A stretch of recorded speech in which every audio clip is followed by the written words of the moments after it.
Share with you guys is this. The story I'm about to share with you guys is this. I think only three people know this. When I was in the second grade, I was about 7 years old. Yeah, so it was a second grade. My mother and I were in transition. We were moving from living with my grandmother to my mother getting on her feet, getting established. My sister wasn't there. I do have a sibling, a sister, an older sister. But it was just me and my mother at the time. I remember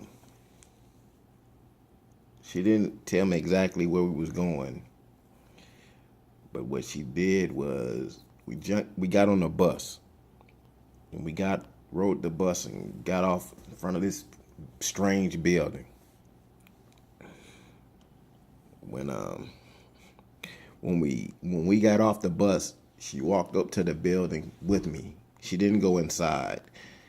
She left me standing outside at the door, and then she just walked away. At 7, I didn't know what to think about that. I just remember looking at her walk away from me, and I couldn't understand why my mother would leave me anywhere, just drop me off. I remember looking at her and crying like a baby. I just cried like a baby, and I asked her, why did she leave me? Where you going? And come back? And I was asking all these crazy questions to her, but she just kept walking. And she just walked away. A few minutes later, the door opened from inside, and the lady came and got me and asked me to come inside. I came inside and she asked me the basic information for a 7-year-old. I was pretty smart. She asked me my name and address and my phone number. We didn't have a phone, but so I was able to give her the other information. And she took me to a back room, another room. And I sat there for about 30 minutes. It was cold in the room. They had the air conditioner on for some reason in that particular room. It was really cold in that room. And I had one of those windbreakers, but the windbreaker was really thin. And I was kind of long, and the windbreaker was short. It was long sleeve, but it was short because I had long arms.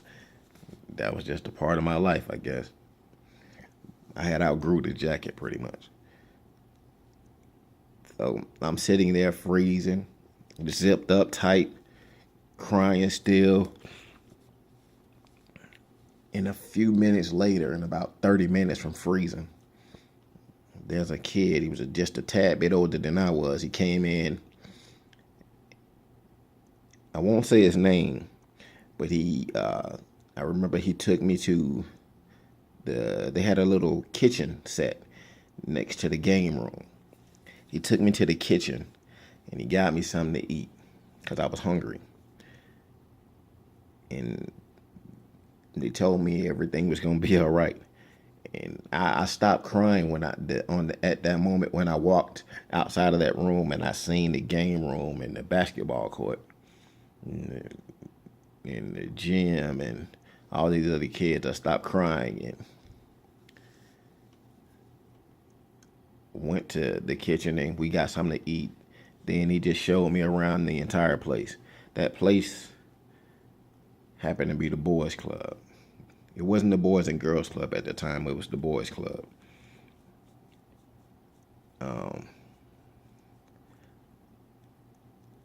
I learned a lot while I was in the boys club. I made a lot of friends. I didn't make any enemies at all. We were all friends, no matter where you were from, no matter what hood or apartments or street you lived on. You were all equal. We were all equal at the boys club. No matter how much talent you had, No matter the rivalry when we had teams against each other growing as I grew up, we were all equal. And that's why I didn't mind giving back to the boys club. And I'm going to continue to give back to the boys club for as long as I have a company to and I can do so. I was going to save this story for another part, but I may as well tell you this. There was a time when I was at school and the boys club van came because I really wasn't still sure about going to the boys club, going back and forth. But this is what happened prior to. I had to go get home from the boys club, and my mom didn't come and get me. Of course, we didn't have any transportation. So what happened, the lady from the boys club seen me still sitting there after everybody had went home, and I was waiting for my mom. And I was really a sensitive kid, so I was crying, but because I didn't know how I was going to get home. The lady that drove the van, one of the nicest ladies you'll ever meet, she said, "Well, I'll take you home." She ran a specific route just to take me home. When I got on the van, she took me home. And I remember going inside and finding my mother in the house cooking.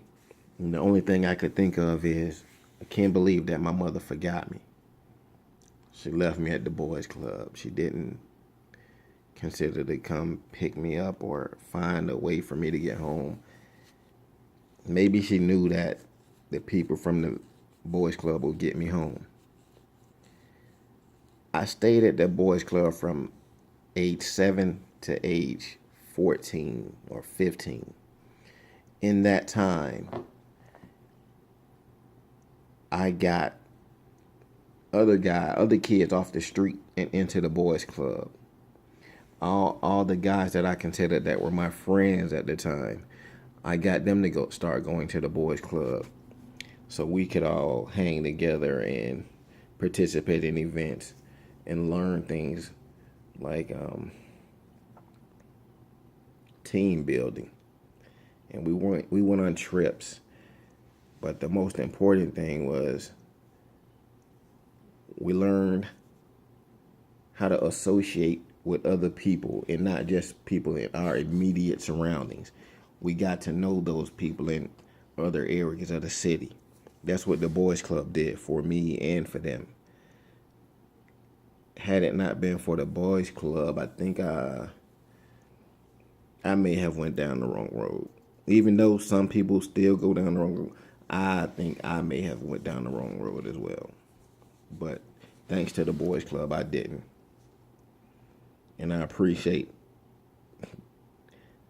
the lady that opened the door for me. I appreciate the lady that drove the van for me.